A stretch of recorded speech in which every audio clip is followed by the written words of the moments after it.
why do you hold on to your Bitcoin? Because you understand that it has future value and it can't be inflated away by the money printers. And when I talk to people here in El Salvador and they have maybe 10 or 15 or $20 on their Chivo wallet, they're quite proud of it. They're like, I'm saving this for the future because I know in the future the purchasing power of Bitcoin will be where it is or greater, no doubt much greater. Whereas the fiat money world, they just dump all their toxic sludge into the river. They spend it right now on trinkets and garbage, and they have fiat lives, and they live fiat lives, and they're going to die fiat lives in a fiat grave, singing songs of fiat misery. Max Keiser is a proud Bitcoin OG who has been in the space since 2011, buying his first Bitcoin when it was only $1 per coin. As a result of his love for the crypto asset and disdain for the fiat world, Keiser and his wife have relocated to El Salvador to support the great Bitcoin innovations being planned in the Central American country. After becoming the first country to make Bitcoin a legal tender, El Salvador plans to roll out the world's first Bitcoin-backed bonds. The proceeds from the sale will also be used to fund Bitcoin City, which would be powered by geothermal energy from the nearby Conchagua volcano. From El Salvador, Keiser and Herbert have continued to spread the Bitcoin message through the Max and Stacy report. In a recent episode, Stacy and Herbert, who are both television presenters and broadcasters, talk about the decay in the traditional financial system, especially in developed countries like the United States, the United Kingdom, and Japan. Stacy Herbert compares the decay in the traditional financial system to just about all of our extremely polluted water sources. Coincidentally, the same generation responsible for the rot in the financial system is also responsible for the rot in our oceans and rivers. Because boomers have gotten away with both forms of pollution for decades, Herbert explains that younger generations have been left with the not very appealing cleanup jobs in both the traditional finance industry and the environment. Fortunately, Bitcoin comes to the rescue of these younger generations, the Bitcoin generation looking to escape the mess created by the older generations. We will now take you to Max and Stacy's Bitcoin broadcast. But before we do, please like this video, subscribe to the channel, and don't forget to drop your comments and observations in the appropriate section below. Let's dive right in. For the past 40 years, we've had a bond bull market. Interest rates have been going down, down, down. And this has encouraged, in this all fiat global dollar system since 1971, what it has encouraged is high time preference, because you could always throw your bad debts into the future. You could always roll over your debt and have some next generation, somebody not yet born, pay the cost for it. So when we had some floods here with a tropical storm Bonnie in El Salvador, what was found was that some manufacturers of clothing dye, they poured a bunch of toxic waste into the river.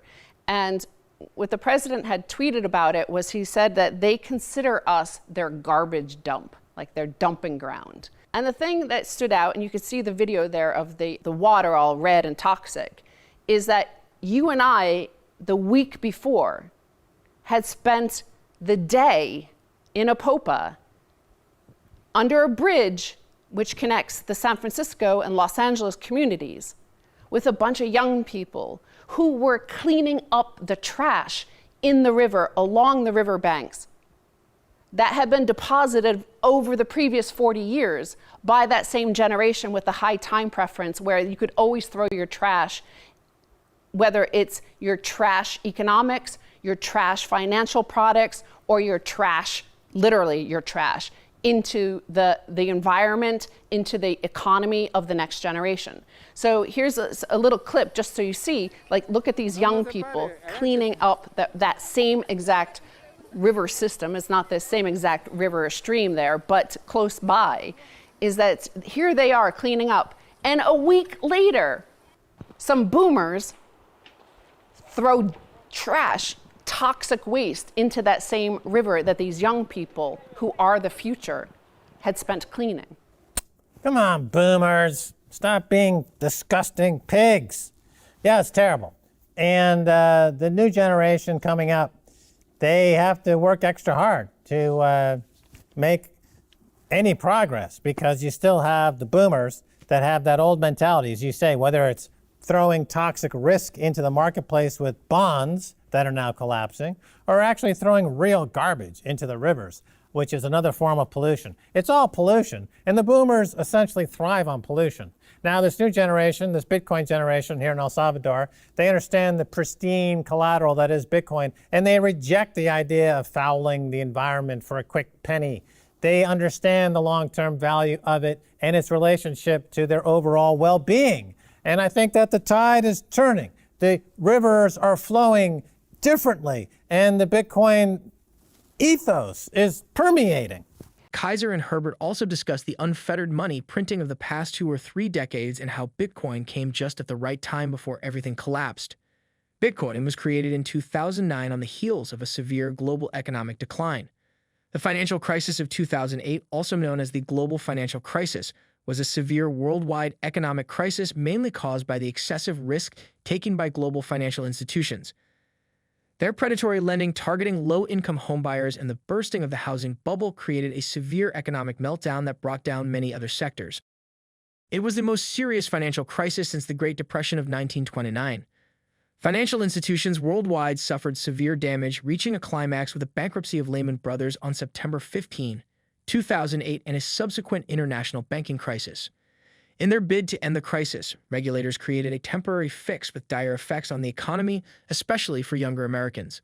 First, the Federal Reserve added $24 billion in liquidity to the banking system to end the mortgage crisis. Congress also approved a $700 billion bank bailout, now known as the Troubled Asset Relief Program. But the excessive money printing did not stop then, and we are probably still witnessing the aftermath of that collapse. Our system of fiat fraud meets ever declining interest rates and intervention by the central banks has allowed a generation to plunder the future. And that changed their mindset. That lowered their morals. Whereas with what Bitcoin will do, and by the way, Bitcoin came at the right time. It came at 2009 during a financial crisis when the worst of this plunder began, when the money printing ratcheted up. And it doesn't even matter. Like, that system is over. That system of plunder, and where you could just keep on rolling over all your risk, all your debt, all your toxins, all your waste into the future and stealing from the future, that was over anyway. Luckily, we have Bitcoin that was invented and birthed in 2009. Well, it was the structure and the incentive model of that system that caused that. The baby boomers became the greediest generation and the most selfish generation because of the money system under which they operated. So once the US went off the gold standard in 1971, it was all fiat, and they could think that there was no cost, that they could get free lunch, that they could have free energy, abundant free energy, that they could defer costs, that they could dump their costs onto future generations, because it did seem like it worked for 50 years. It kept working, right? House prices kept going up. Your job kept getting better. And you had to work less and less. Literally, nobody works in America anymore, but they're never been wealthier. They say, right? The Fed says you've never been wealthier because your house price is at all-time highs. You don't have to work. So it seemed like it worked, but what it was doing was it was degrading your morals and the entire system, not just the environment, as we saw in that video, when it's treated as a dumping ground. The future is treated as a dumping ground in a fiat system. In a proof of stake system, it is always going to be a dumping ground, simply because those with the most wealth, those who control the flow of that river of money, they get the money first. That's what the Cantillon effect is, by the way. The Cantillon effect is what we see around the world, is that those who are closest to the source of new money, which is the New York Fed, in America, that's the source of free money, and then say the European Central Bank or the Bank of Japan, but the cleanest, freshest, pristine, fresh water of money comes from the New York Fed. They get it for free, and then by the time it rolls out to not only future generations, but other parts of the world, whether it's Latin America or Asia or Sri Lanka or Africa, it's filled with toxic waste of risk, of bad debts, of bad economics, of no work, no labor, and sloth. Right. Paper money has a lot of problems in terms of it being inflated away, the purchasing power being destroyed, and the Cantillon an air effect, as you described it. Gold, because it's traded by weight, it has some advantages over fiat money because somebody can say this is an ounce of gold. I can weigh it and it's an ounce and I know it's an ounce. But of course, over history, there's been problems with fake gold and it's got costs associated with it in transporting and insuring the gold. Then Bitcoin comes around and it's a whole new paradigm. It's validated by itself through the work of encryption and mathematics that's perfect, confiscatable behind an unpenetrable wall of encryption, which is superior to gold and obviously superior to fiat.